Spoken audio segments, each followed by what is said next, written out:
आज दिनांक 29 मार्च. आजच्या प्रवचनाचा विषय, प्रपंचात आपण साक्षीत्वाने वागावे.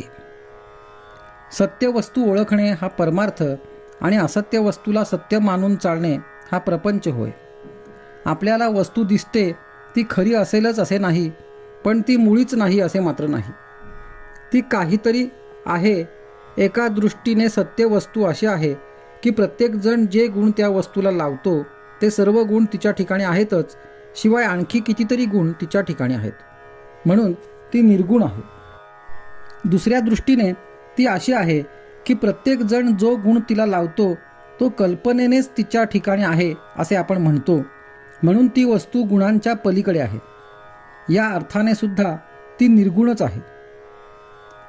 जशी आपल्या देहाची रचना तशीच सर्व सृष्टीची रचना आहे. देहामधले पंचकोश सृष्टीमध्ये देखील आहेत. फरक एवढाच की देहामध्ये ते मूर्त आहेत, तर सृष्टीमध्ये ते अमूर्त स्वरूपात आहेत. भगवंताला एकट्याला कर्मेना, म्हणून तो एकाचा अनेक झाला. त्याचा हा गुण माणसाने घेतला.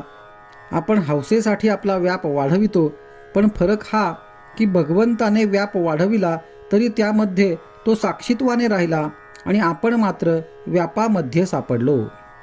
भगवंत सुखदुःखाच्या पलीकडे राहिला, पण आपण मात्र दुःखात राहिलो. व्यापाच्या म्हणजे परिस्थितीच्या बाहेर जो राहील त्याला दुःख होणार नाही. खरे पाहिले तर व्यापातून वेगळेपणाने राहण्यासाठीच सर्व धडपड आहे. व्याप दुःखदायक न व्हावा असे वाटत असेल तर आपण साक्षीत्वाने राहायला शिकले पाहिजे. आपण जगामध्ये व्याप वाढवितो तो आनंदासाठी वाढवितो, पण भगवंताच्या व्यतिरिक्त असणारा आनंद हा कारणावर अवलंबून असल्याने ती कारणे नाहीशी झाली की तो आनंद मावळतो. यासाठी तो आनंद अशाश्वत होय.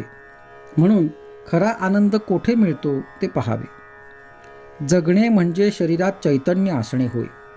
चैतन्य हा केवळ सच्चिदानंदात्मक आहे. म्हणून जोपर्यंत आपण जिवंत आहोत तोपर्यंत स्वाभाविक आनंद असलाच पाहिजे. हा आनंद आपण भोगावा. ब्रह्मानंद आणि सुषुप्ती यांमध्ये फरक आहे.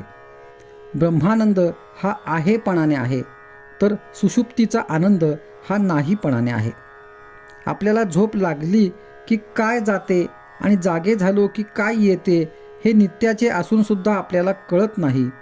भगवंताच्या इच्छेने सर्व होते आणि तोच सर्व करतो अशी भावना ठेवणे यासारखे समाधान नाही. कृतीमध्ये आनंद आहे, फळात किंवा फळाच्या आशेत तो नाही. नामस्मरणरूपी कृती केली असता शाश्वत आनंदाचा सहज लाभ होईल.